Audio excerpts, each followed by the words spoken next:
On prend la main sur la présentation. Bonne conférence. Merci Pierrick. Bonjour. Alors, je n'ai pas de retour micro, je ne sais pas du tout si on m'entend. Attends, il y a un chat là. Est-ce que vous pouvez dans le chat dire si on m'entend? C'est bon? Super. Et ben, donc c'est assez bizarre de faire une conférence sans avoir de feedback, sans voir les gens et sans entendre s'ils nous entendent. Mais bon, au moins, je vois que ça vient.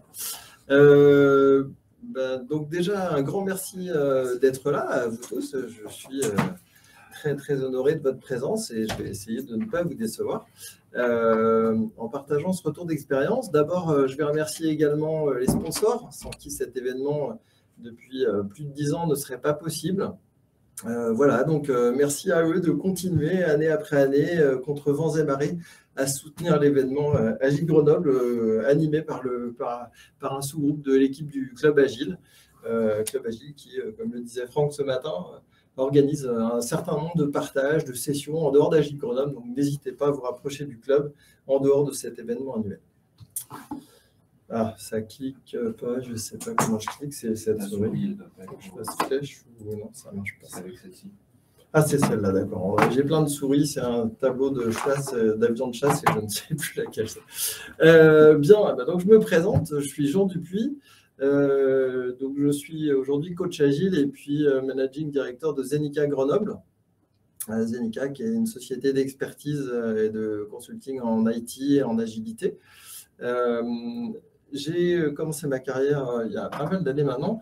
Alors je ne vais pas remonter au début de ma carrière, mais c'est juste pour vous dire que le management, ce n'est pas quelque chose que j'ai découvert la semaine dernière. J'ai eu un premier rôle de managing consultant en 1999 jusqu'à 2007. Ensuite, j'ai été directeur de projet IT de 2010 à 2016. En parallèle, j'ai commencé le coaching agile dès 2011, peu de temps après avoir rejoint en 2009 le Club Agile. Et puis, je suis manager et directeur de l'agence Zenica Grenoble depuis 2018, puisque j'ai créé l'agence avec un collègue, Laurent Tardif, en avril 2018. Donc, voilà en gros mon parcours, et c'est à travers ce parcours que je vais vous partager mon expérience, en espérant que ça vous intéresse et que vous allez y trouver plein de choses pour votre propre bénéfice. Alors, ce talk s'appelle, je vais revenir sur le premier slide qui était là, manager d'équipe agile, sorcier, jongleur, équilibriste ou imposteur. Alors, on va prendre un tout petit peu de temps sur les définitions, manager, équipe, agile, et puis après, on va se poser des questions. Est-ce que le manager est un imposteur? Est-ce que c'est un équilibriste? Est-ce que c'est un sorcier? Est-ce que c'est un jongleur? Voilà, on va commencer par les définitions. C'est toujours bien de partager un langage commun. Donc, l'idée, c'est, dans mon expérience, il y a eu 3 types de management totalement différents. J'ai eu tantôt un rôle de manager, on va dire, de projet ou de mission, si on est dans le consulting. Ce manager-là, il est garant de livrer les résultats attendus. Donc, il y a un périmètre qui est déterminé, un niveau de qualité attendu, il y a un budget, il y a un délai. Et ça, c'est vraiment du management de projet. C'est un type de management. Voilà. Après, aujourd'hui et depuis 2018, je suis manager d'une agence, donc d'une business unit qui a un PNL avec un portefeuille d'activités. Je dois être au rendez-vous des prévisions par rapport à l'engagement stratégique, par rapport à un aspect budgétaire consolidé, par rapport à la satisfaction de mes collaborateurs, par rapport à la satisfaction des clients et évidemment de l'actionnaire, des actionnaires de la société. Voilà. Donc ça, c'est management d'activité. Et puis, troisième posture de manager que j'ai, c'est le manager de l'individu, puisque depuis 2018, je manage des personnes, donc je suis responsable de leur présence dans l'entreprise, de leur contribution, de leur évolution de carrière, de leur bien-être, de leur respect du cadre aussi. Et donc, c'est la troisième partie de mon rôle de manager, de mon expérience de manager. Alors, quand on parle de manager d'équipe agile, déjà, ce n'est pas la même chose de parler de manager d'une personne ou de plein de fois une personne, d'une collection d'individus isolés, ou de parler de manager d'équipe. Quand on est manager d'équipe, il y a cette notion de tout, d'unité. Et on peut être manager du projet, comme je le montrais dans mon expérience, manager du portefeuille aussi, d'une BU. Donc là, aujourd'hui, par exemple, sur Zenica Grenoble, je suis manager de l'ensemble des prestations que nous délivrons avec différentes équipes. Et puis également de tout ou partie des individus. Il peut y avoir des gens qui dépendent de moi, d'autres qui ne dépendent pas de moi, dans la même équipe. Donc je peux juste être manager d'une ou deux personnes d'une équipe de 5 ou être manager de tout le monde. Voilà. Donc ça, là j'ai repris un schéma un peu à la Spotify. Vous avez le leader de la tribu, vous avez les squads en vertical avec par exemple les product owners qui sont en rouge en haut du tableau. Et puis par exemple, j'ai fait figurer un manager de la tribu en haut, un manager de tous les PO par exemple à droite, c'est un exemple. Et puis 2 managers qui se partagent les différents équipiers qui composent des squads avec peut-être un manager au-dessus des 2 autres. Voilà. Alors, est-ce que être manager d'équipe agile, ça fait de vous pour autant un manager agile, un manager 3.0? C'est une question qu'on peut se poser. Est-ce qu'on est obligé de devenir un manager agile quand on manage des équipes agiles? Ou est-ce qu'on peut manager des équipes agiles ou des individus qui travaillent dans des équipes agiles sans soi-même être agile? Ah, attends, j'ai un problème de souris, ça ne marche plus. Alors, c'est pas intuitif, vous à droite. Là, non, encore. Là, c'est bon, super. Ok, alors comme ça, un retour d'expérience, je vais vous raconter mon expérience. J'ai démarré en management de mission d'abord de consulting. J'ai été issu des rangs du consulting. J'ai fait junior consultant, senior consultant, puis je me suis retrouvé managing consultant sur des missions qui étaient au forfait. Ensuite, j'ai été directeur de projet au forfait. Donc, là-dessus, finalement, on a un résultat à livrer avec une équipe qui est éphémère. On constitue l'équipe autour de la mission, autour du projet, autour du produit à livrer. Et puis après, c'est éphémère, donc on l'a défait pour aller sur d'autres missions avec d'autres personnes. En tant que manager, mon job, c'était d'encadrer et d'évaluer chaque équipier sur la mission, de m'assurer évidemment que la mission se passait bien.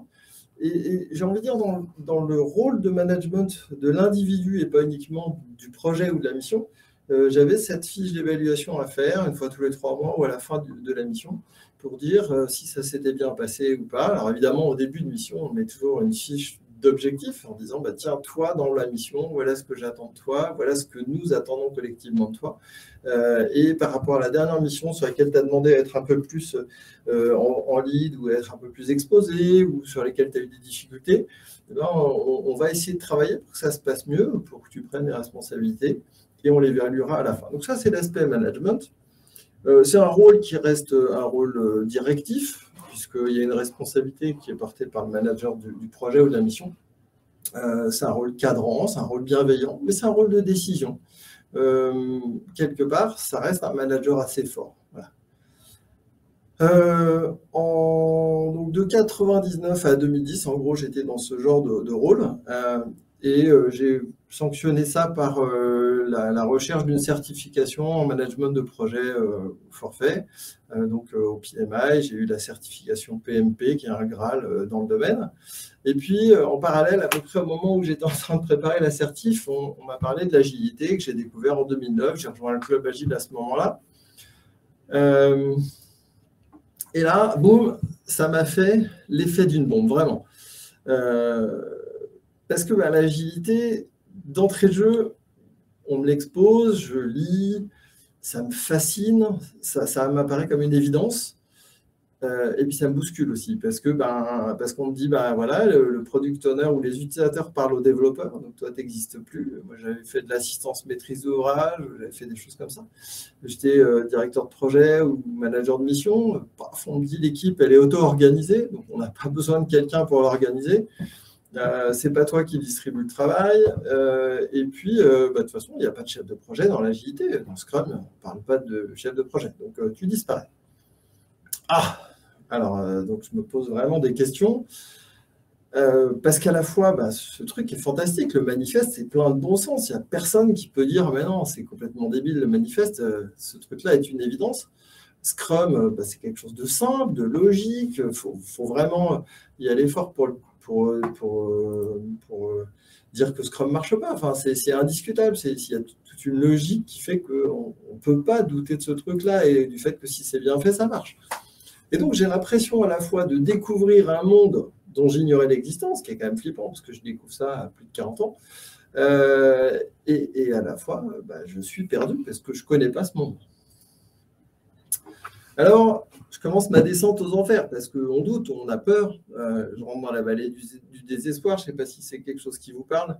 J'ai mis pour la petite histoire, si vous avez envie de creuser, ces crobars là, qui sont les graphes de l'effet Dunning-Kruger et puis la courbe de deuil aussi, là, qui est une courbe de changement. Voilà, je me rends compte en fait que j'arrive au pic du mont stupide dans l'effet Dunning-Kruger et je commence à rentrer dans cette vallée du désespoir. Si on fait le parallèle avec Kubler-Ross, hein, c'est j'ai le choc, je me rends compte que bah, je suis complètement loupé, j'ai loupé des étapes, je n'ai pas vu des trucs, et là je me retrouve au bord du gouffre, je descends, je suis dans la colère de ne pas avoir vu le truc, dans la tristesse, de me dire mais où vais-je? Et puis tout d'un coup j'ai le rebond. Et là on commence à accepter, à comprendre, et puis à chercher à trouver, à chercher des solutions, même si on ne sait pas par où ça va passer. On ne sait pas du tout ce qui va se passer. Alors, je rejoins une société de service et puis on me demande à ce moment-là, puisque je connais l'agilité au moins théoriquement, on va dire, j'ai une connaissance livresque, je me suis beaucoup documenté, mais je ne l'ai jamais appliqué. Donc on me dit, bah, écoute, tu es directeur de projet, dès que tu peux, ce serait bien que tu lances un premier projet agile. On est en fin 2010. Et je dis, bah, écoute, moi, c'est super, j'ai très envie, j'ai vraiment très envie, mais je ne l'ai jamais fait. Donc, on va essayer de se donner les chances de réussir et on va prendre un coach. Donc, je prends un coach que je mandate, il nous forme avec mon équipe, et puis il nous coach, et il coach le PO, le Scrum Master, tant et si bien qu'au bout d'un moment, il me met à l'écart. Le Scrum Master me dit, bah, écoute, quand tu veux aller voir les devs, tu n'y vas pas parce que tu es un alien, et donc toi, tu n'as pas le droit d'aller les voir, tu n'as pas le droit de les déranger. Et donc, si tu veux quelque chose, tu viens me voir, mais moi, je dois protéger les devs contre les aliens. Alors, je la trouve forte parce que ce Scrum Master, c'est quand même moi qui lui ai proposé de devenir Scrum Master. Je lui ai quand même facilité la chose, je l'ai fait former, je l'ai fait coacher, et tout d'un coup, il me sort comme un malpropre. Donc, je me questionne. Je me dis, mais est-ce que je suis un alien, quoi? Est-ce que je suis un imposteur? Est-ce que j'ai le droit de parler oui ou non aux équipes? Quels sont mes droits légitimes dans l'agilité? Je suis quand même directeur du projet. C'est sur moi qu'on va taper si ça ne se passe pas bien. Donc, où est-ce que j'en suis? Alors là, j'aimerais bien avoir votre avis avec cette lecture-là et que vous me disiez si, à votre avis, en étant directeur d'un projet avec une équipe agile, est-ce que moi, directeur de projet, j'existe ou est-ce que je suis un imposteur? Alors, je vous donne un QR code et vous allez me dire si vous voulez bien jouer le jeu. Ah bah attends, non, ça ne marche pas. Alors attends, comment on fait marche arrière? Non, elle ne marche pas, le clavier. Ah, vas-y. Ah non, je peux passer là. Ouais. Je fais là. Et alors là, attends, comment on fait ça? Ça marche pas ça? Ah, mais tu n'as peut-être pas le Slido sur ton ordi. Ça m'aide, il faut un. Non, alors attends, ça. Oh non, ça m'a cassé mon animation. Alors voilà, bah là, tu vois, là j'essaye des trucs, mais sauf qu'on a changé d'ordi, j'ai pas pensé qu'il n'y avait pas de plugin sur celui-là. Et donc, bah tant pis. Bon, alors c'est pas grave, vous allez le faire dans le chat, puisqu'il n'y a pas. Alors ah oui, le code de la session slide ne bouge pas. Je vais essayer de le trouver. Ce serait pas mal, mais vous ne verrez pas les résultats, mais moi je les verrai. Slide, oui, le code de la session slide.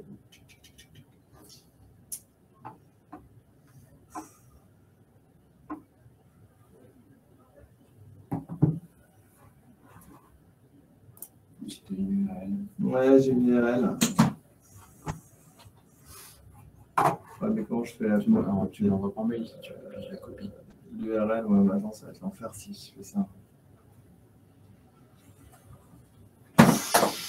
Excusez-moi, petit problème de tech. Je n'avais pas du tout prévu qu'on n'utiliserait pas mon laptop et du coup, je n'ai pas installé le plugin sur le jouet. C'est ça de vouloir faire du tout intégré et que ça ne marche pas.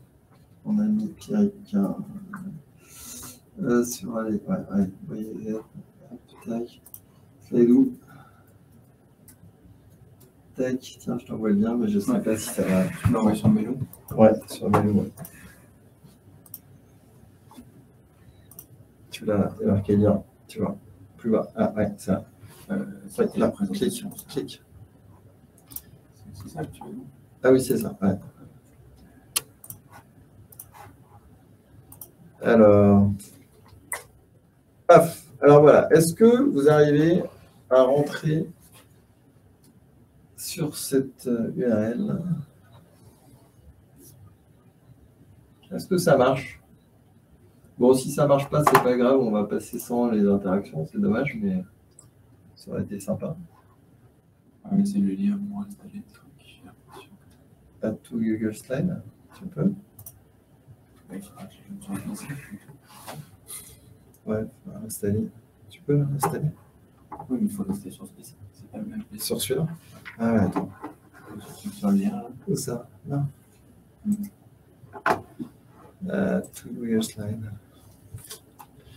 Et là, pour 2 secondes, c'est très rapide normalement. Non, il ne veut pas. C'est pas compatible parce qu'on a une section visiteur. Bon, c'est pas grave. On va faire sans Slidoo. Alors, à votre avis, vous pouvez mettre dans le chat si vous pensez que je suis un imposteur. Donc, vous pouvez mettre carrément ou pas du tout. Voilà.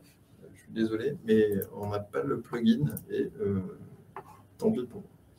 Oui, Slidoo est un imposteur. Merci Yannick. Effectivement. Non, c'est pas Slidoo, c'est qu'on utilise un laptop du World Trade Center qui n'est pas de la dernière génération et qui ne nous permet pas non plus d'installer des choses. Mais c'est pas très grave. Donc, ok. Bon, merci pour vos premiers feedbacks. Donc, effectivement, alors je dis rapidement, on a bien un business owner en CF. Quel imposteur? Imposteur, non pas un imposteur, un stakeholder, imposteur. Bon. Alors, avant de répondre, je vais vous donner un peu de cadre. Enfin, en tout cas, c'est ma lecture. Ma lecture, hein, je ne prétends pas avoir la vérité, je vous donne ma vision. Je me suis documenté pour savoir si j'étais un imposteur ou pas. Et du coup, je suis revenu aux bases. L'équipe agile, dedans, dans Scrum, il y a un product owner, il y a un Scrum Master, il y a une équipe de dev. À l'époque, j'étais là-dedans, je n'étais pas dans Safe ou dans tout ça, j'étais juste dans Scrum. Donc voilà. PO, Scrum Master, équipe de dev, bon, clairement, il n'y a pas de manager. On me dit qu'il y a une équipe auto-organisée, donc je ne peux pas l'auto-organiser, ça ne se fait pas, c'est mal. Et puis, les responsabilités sont claires. C'est le PO qui est garant de faire le bon produit au bon moment pour le bon prix, avec la bonne qualité. L'équipe de dev est garante de faire le produit bien, voilà, avec les bonnes architectures, les bonnes pratiques, les bons tests. Le Scrum Master est garant de l'esprit des pratiques agiles, du respect du cadre. Je vois rien sur le manager. Donc, c'est quand même assez embêtant. Et je vais vous livrer mon avis sur l'imposteur. En fait, dans le schéma qui est le mien, je suis dans une entreprise qui est une ESN, dont 95% de l'activité n'est pas du tout agile, l'organisation n'est pas agile, la culture n'est pas agile. Et mon client est lui-même dans une organisation qui n'est pas agile non plus. Voilà. Donc, il y a une prestation avec une DSI de son côté, un directeur de projet, de notre côté, un directeur de BU et moi, directeur de projet. Et puis, on a voulu travailler en mode agile. Et le client a fourni un product owner et moi, j'ai fourni une équipe technique et un Scrum Master. Voilà. Donc, dans cette équipe-là, il y a de l'agilité, mais moi, je n'existe pas. Donc, effectivement, dans cette équipe-là, je suis un imposteur. Je n'ai pas de rôle dans l'équipe Scrum. Je suis ce qu'on appelle un chicken. Je ne suis pas un pig. C'est-à-dire que je ne mets pas ma peau sur les engagements. Je donne un avis. mais je ne prends pas de risque, en tout cas à l'intérieur de l'équipe vis-à-vis du product owner. Par contre, là où je suis légitime, c'est en dehors d'équipe agile, d'entreprise à entreprise et au niveau de ma direction, puisque là, j'ai cette responsabilité, mais qui dépasse l'équipe. Donc, en fait, j'ai cette espèce de schizophrénie entre un monde extérieur à l'équipe où je suis responsable et où je suis légitime, et un monde dans l'équipe où mon rôle a disparu et je n'existe pas, et l'équipe se débrouille sans moi. Alors, qu'est-ce que j'avais le droit de faire? J'avais quand même le droit de rencontrer les équipiers. Ça, c'est pas interdit, de manger avec eux, de prendre un café, de vérifier que tout va bien. J'ai le droit de regarder les artefacts, du moment qu'ils sont accessibles. Par exemple, s'il y a un backlog, s'il y a une story map, s'il y a un stand-up avec un sprint backlog au mur. Alors aujourd'hui, avec les Jira, etc., ça peut être un peu moins accessible. Mais bon, à l'époque, on était encore avec des post-it sur les murs, donc c'était facile. Donc tout ça, j'ai le droit de regarder. J'ai le droit d'observer un stand-up. C'est une réunion publique, du moment que je ferme ma bouche. La démo est une réunion publique aussi. J'ai le droit d'y aller. Je peux consulter le planning, la roadmap, tout ce qui est public. Par contre, je dois laisser grandir, échouer et apprendre. Je ne dois pas chercher à empêcher l'échec, même si je sais que ce n'est pas comme ça qu'il faut faire. Je ne dois pas intervenir sur le fond, sur le produit, sur ce qui fait plus de valeur ou pas. Ce n'est pas mon job, c'est le job du PO. Ni sur le scope de ce qu'on engage sur une user story. Ça, c'est le job de l'équipe de dev avec le PO. C'est une négociation entre eux. Je n'interviens pas sur les estimations, même si je pense que c'est trop lourd ou sous-estimé. Je n'ai pas le droit d'intervenir, ni de donner mon avis, ni d'alerter.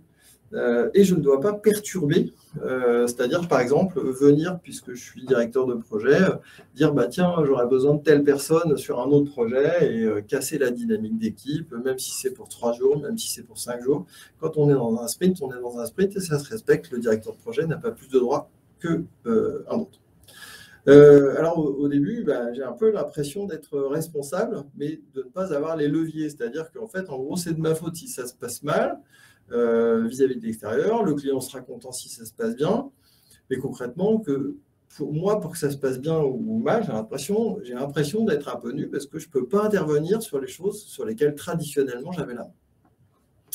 Et donc, c'est en ce sens-là que je dis le manager est un équilibriste parce que j'avais cette schizophrénie, cette impression de marcher sur un fil. Tantôt de devoir prendre ma casquette de directeur de projet vis-à-vis du reste du monde, tantôt d'être à l'écoute et dans l'observation et à la disposition de l'équipe, mais sans vraiment de pouvoir. Et je trouvais que c'était assez frustrant et injuste de subir finalement tout un tas de décisions opérationnelles sur lesquelles j'avais aucune prise et d'en être pour autant responsable vis-à-vis de l'extérieur. Donc, c'était un passage pas simple. Vraiment pas simple. Ah, attends, ça clique plus, si ça y est. Et alors, c'est à ce moment-là que j'ai essayé la sorcellerie. J'ai invoqué la magie. Et donc, la question si Slidoo marchait, et comme il ne marche pas dans le chat, à votre avis, est-ce que j'ai eu des pouvoirs magiques? Est-ce que j'ai des pouvoirs magiques? Alors, je sais pas. Oui. Bon, alors, bon. Non, tu es très intelligent. Ah non, c'est pas ma première caractéristique. Oui, bon, en tout cas, voilà, j'ai des pouvoirs magiques, hein, mais je vais vous les donner parce que je suis très sympa et je suis tellement content que vous soyez là que j'ai envie de vous partager mes pouvoirs magiques. Alors, si on creuse un peu, ouais, alors un bon psy, on va voir. Alors justement, d'après vous, mais on a le chat, là, vous pouvez contribuer. D'après vous, quels sont les pouvoirs magiques? Alors normalement, si on avait eu Slidoo, vous auriez un joli nuage de points avec des mots, mais là, vous avez le chat et c'est super aussi. À votre avis, c'est quoi mes pouvoirs magiques dans cette situation que je décris? L'empathie, ouais, ça ne va pas faire aboutir le projet, mais c'est toujours sympa. Ça peut contribuer au bien-être des personnes. L'écoute active, la bienveillance, ouais. Le réseau, le pouvoir de protection, tout à fait. La démonstration, Pauline, merci Pauline. Coucou, je suis content de te voir. L'empowerment. Ok, alors, ben moi je vais vous donner d'autres pouvoirs magiques que j'ai parce que j'en avais. Je ne pouvais pas intervenir sur le quotidien de l'équipe parce qu'elle gérait, je vous l'ai dit. Je pouvais la regarder faire, la regarder nager dans son aquarium. Je ne pouvais pas intervenir dans le delivery. Mais par contre, ce qui me restait, c'était de changer l'aquarium. Je pouvais changer le cadre. Par exemple, à un moment donné, mon équipe s'est retrouvée à être 14 personnes. Je voyais qu'ils n'arrivaient pas à prendre de décision. Je voyais que les rétrospectives ne servaient plus à rien. Je voyais qu'à 14, ils ne livraient pas plus qu'à 6. Et à un moment donné, j'ai tout fait pour leur suggérer, de manière assez diplomatique, assez fine, de changer, de faire 2 équipes au lieu d'une. Mais j'avais beau leur donner des lectures sur les Pizza Team et tout ça, rien ne changeait, ça, ils ne voulaient pas, ils voulaient rester entre copains, ils étaient contents. Et moi, je voyais bien que ça ne délivrait pas. Et donc, à un moment donné, j'en ai discuté avec un copain du Club Agile qui me dit, écoute, moi, j'ai fait la même chose, mon équipe grossissait, et à un moment donné, je suis parti en vacances, j'ai dit, bon, voilà, je pars une semaine, et quand je reviens, il y aura 2 équipes, je vous laisse vous auto-organiser. Vous choisissez qui va dans quelle équipe, mais quand je reviens de vacances, dans une semaine, il y aura 2 équipes. Voilà. Donc là, c'est ma façon de changer l'aquarium, c'est de changer le cadre. J'ai ce pouvoir de faire 2 équipes au lieu d'une. Ça, c'est quelque chose qui me reste. Par contre, à l'intérieur de ce cadre, on peut décider de faire un projet, on peut décider de faire 2 projets. Par contre, à l'intérieur de ce cadre, l'équipe agile a le pouvoir. Et donc, à ce sens-là, j'ai eu cette possibilité. Je suis host leader aussi, je fais tout pour que l'équipe fonctionne au mieux et les meilleurs moyens pour travailler, des bons ordinateurs et l'outillage dont ils ont besoin et des compétences ou des montées en compétences s'il y a un besoin. Et j'ai finalement agi comme un parent qui change le cadre pour laisser son enfant grandir. Quand un enfant est tout petit, on lui met un cadre assez restreint. Et puis, plus ça va, plus il grandit. Un jour, il demande s'il peut aller acheter le pain tout seul à 200 mètres. On lui donne un peu de sous. On le laisse aller faire 200 mètres. Puis un jour, il va un peu plus loin. Puis après, il traverse la ville dans les transports en commun ou en vélo. Et on lâche le cadre progressivement. Bon, voilà. Donc ça, c'est un des pouvoirs magiques que j'avais. Mais j'ai des formules magiques que je voudrais vous partager quand même. Alors, la première, c'est Castinum Staffing Competentum Agilistics Collaboratis. Donc, ça veut dire quoi? Ça veut dire qu'en fait, je peux faire le casting.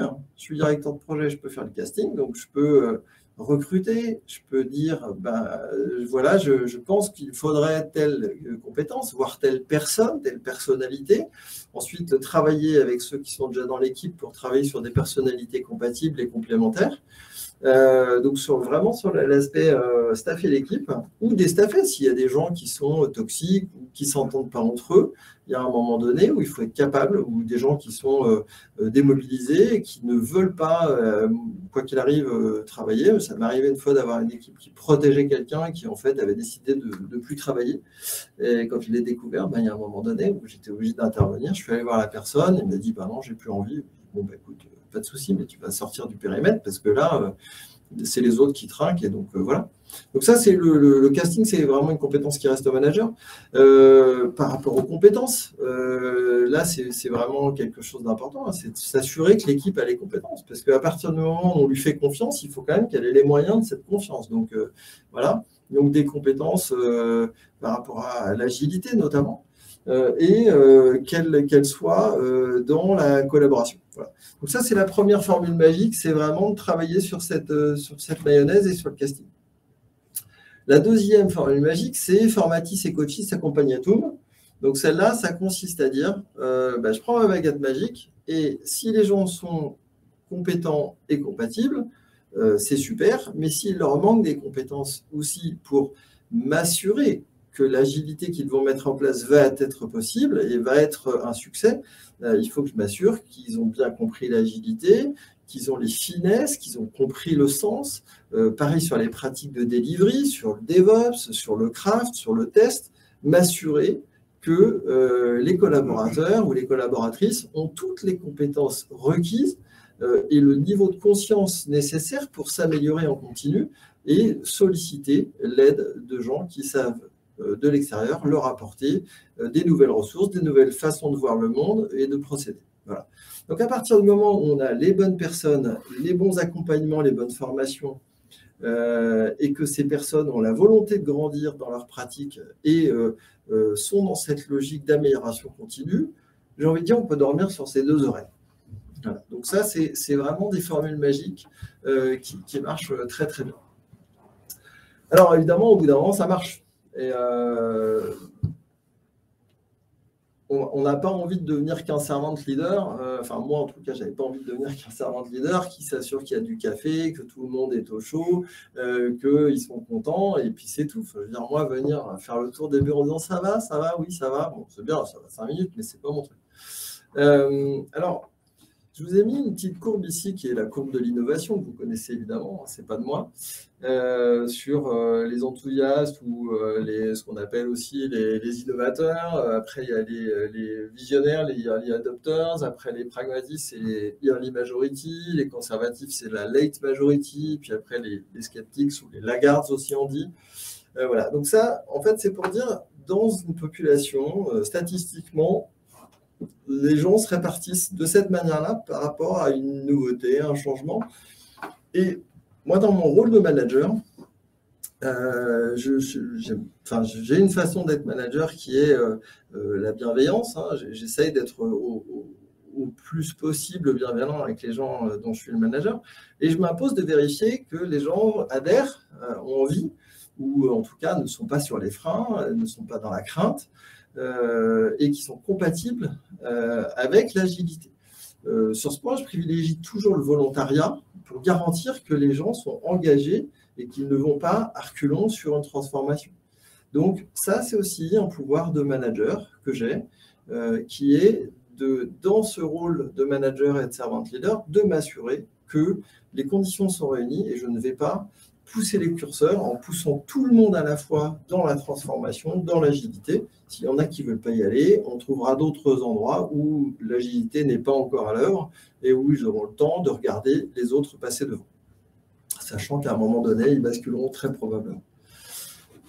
Mais en dehors de ça, disons que quand l'équipe tourne, qu'on a mis toutes les conditions en place pour que ça tourne et que ça se met à tourner correctement, j'ai plus de pouvoir sur l'équipe, voilà, sauf ce que je disais tout à l'heure, hein, le garde-fou, le casting, la formation, le coaching, donc ma baguette magique. Mais sinon, sur le fond, j'ai plus de pouvoir sur ce que fait l'équipe. Par contre, j'ai des pouvoirs au service de l'équipe, sur l'organisation, sur le cadre, et j'utilise notamment mon pouvoir de manager pour aller chercher des moyens, chercher des autorisations d'innover, de tester des nouvelles choses au-dessus, au niveau supérieur de l'organisation.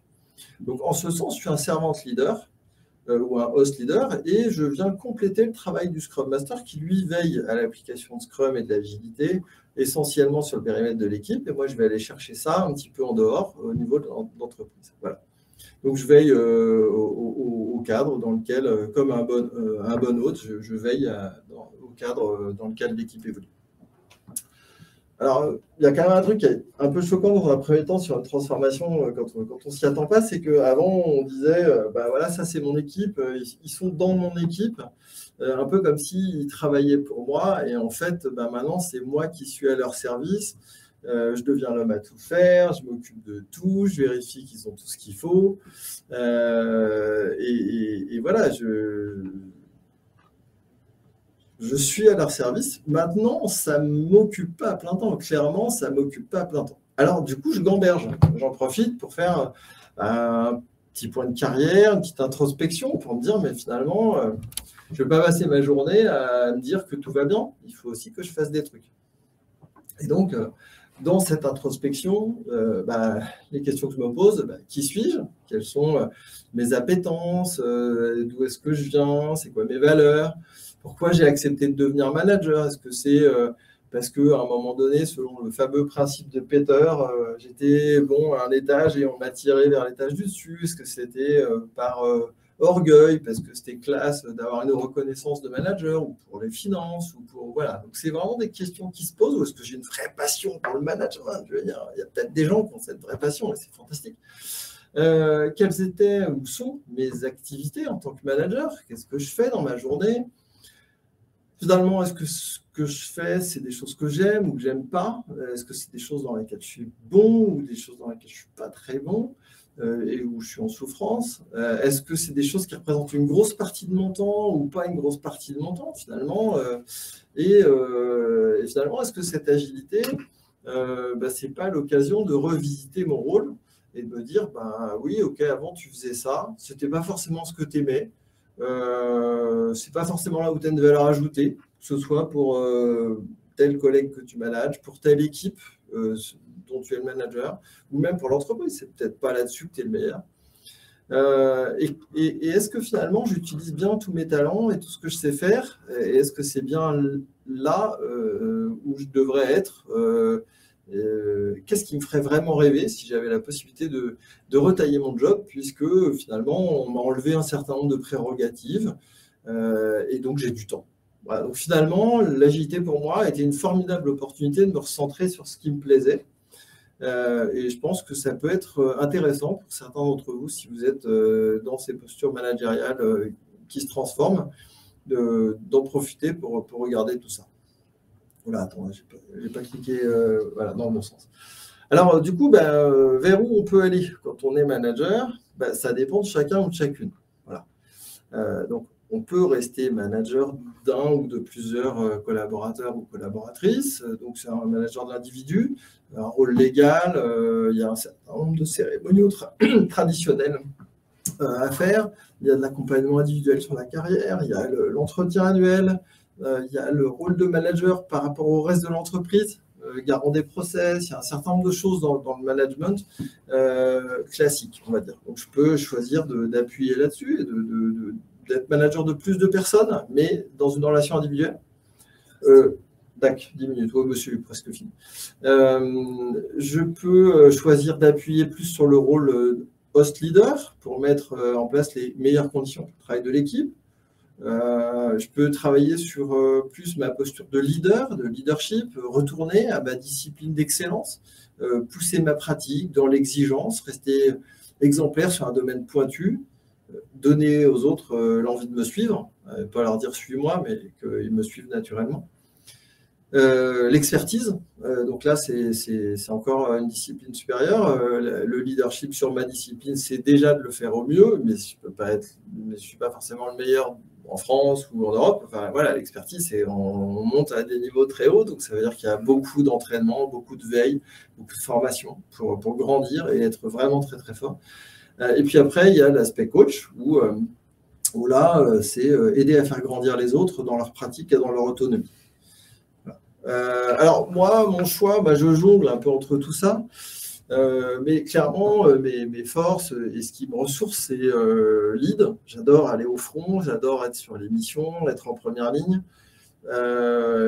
J'adore l'expertise. J'ai choisi un chemin qui est celui justement des managers et des leaders dans l'agilité. C'est un domaine dans lequel je suis en train d'approfondir fortement mes outils, mes postures, mes approches. Et puis, j'adore transmettre, accompagner, faire grandir les autres. Donc, je fais aussi pas mal d'interventions de coaching, que ce soit auprès d'équipes clientes ou de nos équipes, de mes collaborateurs et collaboratrices. Et là où je suis un petit peu moins bon et où je mets moins d'énergie, parce que ce n'est pas ma facilité naturelle, les routines, le management, les procédures. Dans une certaine mesure, j'aime bien le servant leadership, mais il ne faut pas que ça me prenne plus de 10 ou 20% de mon temps. Je ne peux pas faire ça à plein temps, ce n'est pas mon truc. Voilà. Et donc, globalement, j'ai fait mon cocktail et je jongle. Et c'est pour ça que je dis que le manager agile est un jongleur, parce que je jongle un peu entre tout ça. Voilà, alors je jongle finalement sur deux tableaux. Le tableau des postures, tantôt je suis sur ma discipline et je pars au front et je suis dans une posture de leadership. Tantôt, on me sollicite sur un sujet d'expertise. Tantôt, j'interviens en supervision ou en coaching. Tantôt, je suis manager. Tantôt, je suis servant leader. Et puis, j'ai un deuxième axe de jonglage, on va dire, c'est l'aspect, le niveau d'intervention. Tantôt, j'interviens au niveau d'une personne.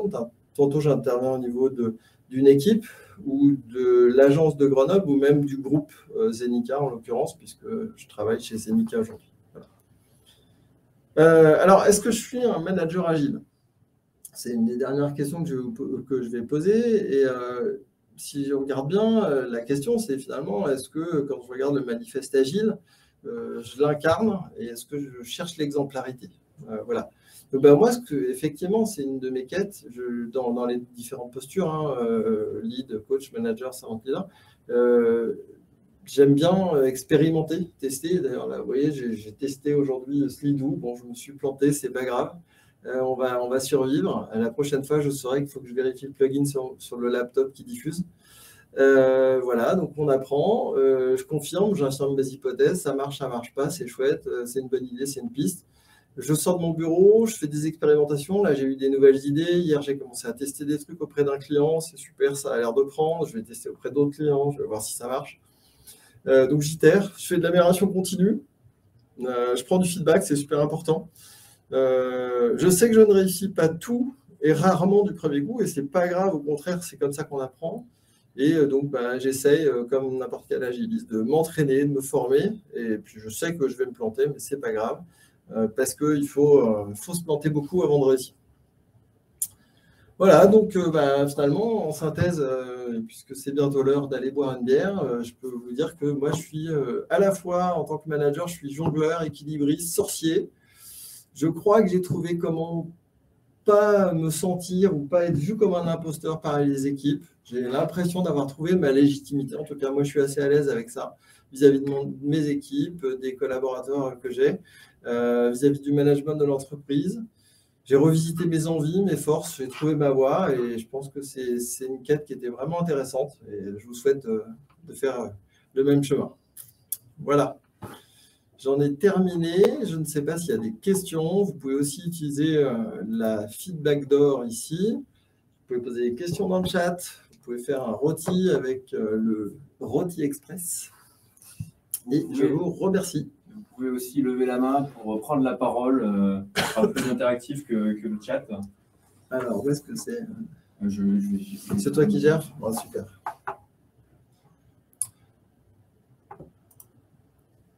Alors, ça c'est l'ancienne session.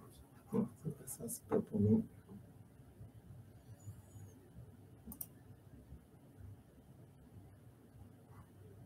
Il n'y a pas de... Ils sont tous allés boire une bière, je crois. Alors, on a Geoffrey qui veut prendre la parole. Ah, Geoffrey. Salut, Geoffrey. Geoffrey. Yes. Salut. Bonjour. Ouais, bonjour Jean et merci beaucoup. Ouais. J'ai une question dans ton management. Donc là, clairement, j'aime bien le côté à chercher un peu l'autonomie, faire grandir, donc c'est ce que tu as montré. Sauf que de temps en temps, je pense que tu as besoin des fois de rentrer quand même dans du management un peu directif. Dans quel cas tu le fais? Est-ce que c'est dans des cas d'urgence, dans quel cas tu rentres un peu dans de revenir un petit peu sur de l'autocratie ou cette forme, si tu vois ce que je veux dire? Eh bien, je vais faire mon coach. Je vais te demander à quoi tu penses, un peu comme pour le Schmilblick. Non, monsieur, à quoi pensez-vous?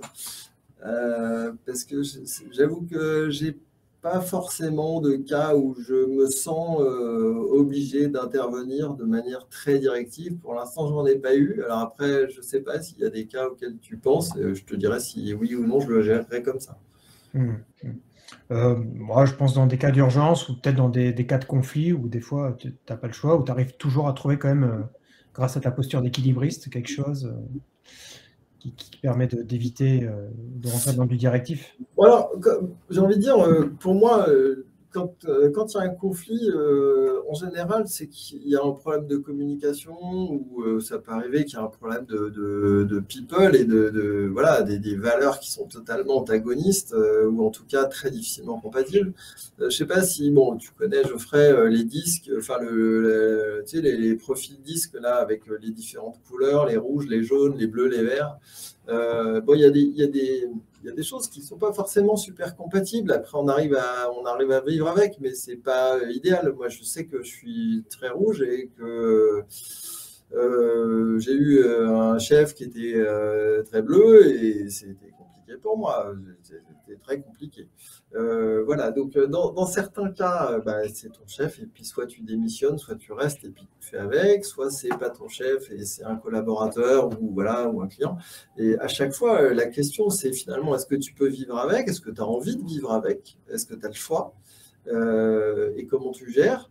Et après, effectivement, s'il y a un conflit ouvert entre des gens, D'abord, moi, ce que je vais faire, c'est que je vais faire une facilitation. Je vais les rencontrer chacun, essayer de comprendre, faire une espèce de médiation, voir si la dette émotionnelle n'est pas trop lourde et si on peut le résoudre et redevenir copains et collaboratifs, ou si la dette émotionnelle, un peu à l'image de la dette technique, elle est trop grave, trop profonde. On s'est balancé des horreurs, etc. Et là, le retour arrière est compliqué. Et donc, dans ce cas-là, effectivement, je vais utiliser la baguette de staffing ou de déstaffing. Et puis, je vais modifier le casting pour m'assurer qu'on repart sur des bonnes bases. Mais je ne vais pas sortir ça au premier abord. Toujours chercher une solution pour huiler la relation. Voilà. Je pense que c'est important. Merci beaucoup et bravo. Merci Geoffrey pour la question. Je vois qu'il y en a qui sont déjà partis boire un coup. Pauline, tout de suite, on va aller boire une bière. Merci Gaël pour le merci. Voilà, je ne sais pas s'il y a d'autres questions, je suis à votre disposition. Et puis sinon, pour ceux qui veulent, qui sont pas loin de Grenoble, on peut aussi se retrouver à côté de la tireuse à bière, puisque Zenica offre la bière ce soir et demain soir d'ailleurs. Donc, il ne faut pas hésiter à venir boire un coup. Alors, une petite question dans le chat. Apéro, Geoffrey. Bon, super. Eh ben, je crois que c'est clair. Tout le monde va aller boire l'apéro. Merci à tous. Salut Yannick, merci. Merci Pascal, merci Dominique, merci à tout le monde. J'étais ravi de partager ce temps. J'espère que vous aussi. Et puis, je regarderai le feedback. Et à très bientôt. Salut Pauline. Merci, au revoir. Merci à Jean, merci à tous les participants. Bonne soirée.